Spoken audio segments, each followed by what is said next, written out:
শেষ হচ্ছে অপেক্ষা, অবশেষে আসছে থ্রি ইডিয়টসের সিকুয়েল। ২০০৯ সালে চেতন ভগতের উপন্যাস অবলম্বনে নির্মিত রাজকুমার হিরানির সিনেমা থ্রি ইডিয়টস ব্যাপক জনপ্রিয়তা পেয়েছিল। পর্দায় তিন বন্ধু র্যাঞ্জো, ফারহান, রাজুর গল্প পছন্দ করেছিল দর্শকেরা। এরপর কেটে গেছে ১৬ বছর।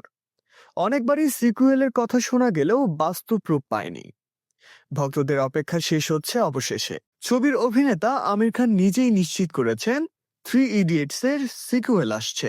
আমির খান জানিয়েছেন, নতুন ছবির গল্প এগোবে মূল কাহিনী প্রায় ১ দশক পর থেকে, অর্থাৎ র্যাঞ্জো, ফারহান ও রাজুর জীবনের পরবর্তী অধ্যায়ই এবার বড় পর্দায় দেখা যাবে। এক সাক্ষাৎকারে তিনি বলেন, রাজু তথা রাজকুমার হিরানি এখন থ্রি ইডিয়টস 2 নিয়ে কাজ করছেন।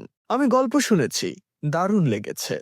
তার কথায়, চিত্রনাট্যে এখনো কিছু কাজ বাকি থাকলেও মূল ধারণা বেশ শক্তিশালী। প্রথম ছবির মতোই হাস্যরস বজায় থাকবে বলে জানিয়েছেন আমির। একই সঙ্গে তার জনপ্রিয় চরিত্র ফানসুক ওয়াংডো অর্থাৎ র্যাঞ্জোতে ফেরার ব্যাপারেও উচ্ছ্বসিত তিনি। ২০০৯ সালে মুক্তি পাওয়া থ্রি ইডিয়টস শুধু একটি সিনেমা ছিল না, বরং এটি ছিল একটি সামাজিক বার্তা।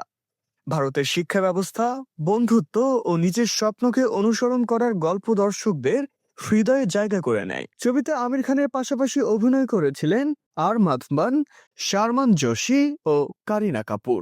আমির খান আরও জানিয়েছেন, রাজকুমার হিরানির সঙ্গে দাদা সাহেব ফালকের জীবনভিত্তিক একটি প্রকল্প আপাতত স্থগিত রয়েছে।